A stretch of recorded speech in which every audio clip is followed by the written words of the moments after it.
আল্লাহ বলেন আমার আযাব বড় ভয়ঙ্কর আযাব। অতএব আমার বাপ, প্রত্যেকটা গুনাহ অহংকার। প্রতিটা গুনাহ কি বলেন না? অহংকার। অহংকার, অহংকার মানে সে আল্লাহর সাথে বড়াই করছে, আল্লাহকে কিছুই মনে করে না।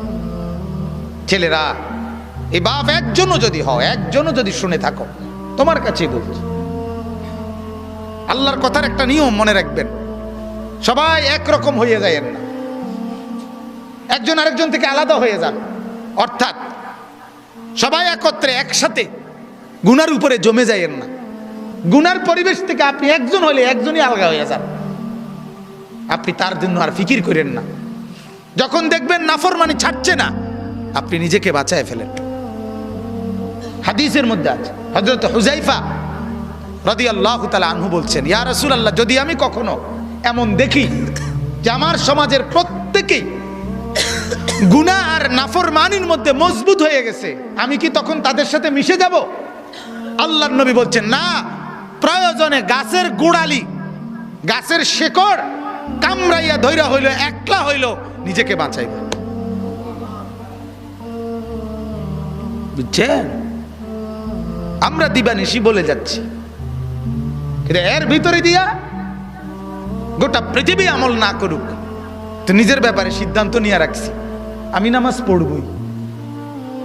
আমার শায়েখ আল্লামা মুফতি মুশতাকুন নবী সাহেব বলে এই কথা, যে জিকিরের কথা আমি দিন রাত বলে যাচ্ছি, আর বলার দ্বারা যে পড়ছে তো পড়ছে, কিন্তু কেউ যদি না পড়ে, আমি মুশতাকুন নবী সিদ্ধান্ত নিয়ে রাখছি আমি জিকির করবই। হুজুরের কথা এটা, আমি এটা করবই, বাকি অন্য করেও বলতেছি। এখন যদি কেউ না শুনে, অসুবিধা কি? 300 বছর দাওয়াত দিছে, এমন নবী পৃথিবীতে ছিল, একজনই মানানে নাই। হাদিসে আছে, বুঝেন নাই? একজনও কি আনে নাই? কিছে? ওই নবী মার গেছে নাকি? ওই নবী বাদ। সূরা ইয়াসিনের মধ্যে আছে 3 জন নবী একত্রে দাওয়াত দিছে, 3 জন রাসূল। ফাআযাযনা বিসালিসিন, তৃতীয় জনকে দেওয়ার পরে 3 জন রাসূল, 3 জন রাসূলের দাওয়াতে ঈমান আনছে শুধু একজন। ওয়াজাআ মিন আকসাল মাদিনাতি রাজুলুন ইয়াসআ, একজন। কি হইছে এতে? এজন্য বাপ, এটা ফিকির করা আমার দ্বারা যেন অহংকার না হয়।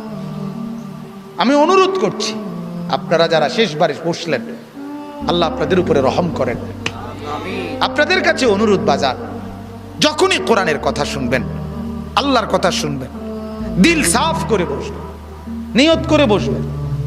6 ঘন্টা না শুনলেন, 1 ঘন্টাই যখন শুনবেন, একদম ফারেক হইয়া, কোন দোস্ত বন্ধু লগে না লইয়া, একলা চুপচাপ শুনবেন। বন্ধুকে বলে দিবেন, তুই আনতে সর, আমি আমার কথাই শুধু শুনবো। এখন দেখবেন এতে ফায়দা হয়, এতে ফায়দা হয়, উপকার হয়।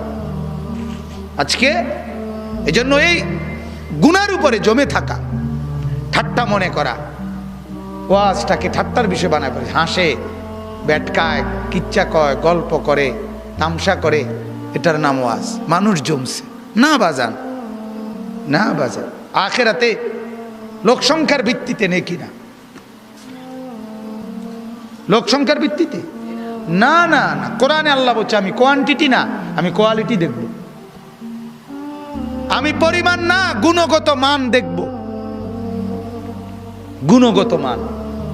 কারো এক সেজদা 7 আসমান আর জমিনের চাইতে ভারী হবে।